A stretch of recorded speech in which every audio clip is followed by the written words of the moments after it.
you for everyone who is coming. And this is my first time here in Aruba, so I'm super excited to be here. I know we have an amazing schedule ahead of us, so I cannot wait to get started. I can already feel the warmth and the love from the people here, so I'm just so eager to experience more of your beautiful island.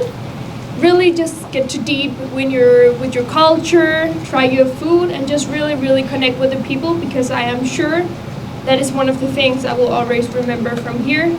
I really can already feel how happy and excited you are, and that just makes me even more happy and eager if I could also be that. Of course. So thank you so much to the organization and to everyone here in Aruba for having me here. It is really a blessing and an honor for me to be here. So thank you so much. Thank you, Victoria. Before we close, we have 3 short questions that our visitors here would like to know. Our first question: after your visit to the islands, what is your impression of the Caribbean community? My impression about the Caribbean community, now I already mentioned it a little bit, but it's the people. The people here at the Caribbean islands are so warm, so nice, and so welcoming, and that is really what just fills my heart. So thank you to each and everyone for being so open. Thank you, Victoria. Our second question is, what has been the biggest surprise of your experience being Miss Universe? What has been my biggest surprise?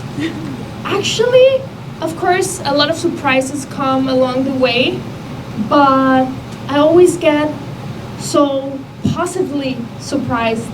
I just try to take each and every day as a new day to be grateful for and to learn something new. So I would actually say that one of the things that surprised me the most is how much I'm still learning and how much I'm growing as a person. Thank you. That is beautiful. And one last question. Is there a personal mindset or belief that guides you, especially during high pressure moments? We have a few future beauty queens here as well who would like to hear that piece of advice from you. For me, the advice would always be to dream big, because in the end, everything is achievable as long as you work hard enough for it, you're resilient, and you have discipline, and you're not afraid of failure, because we need to fail to success.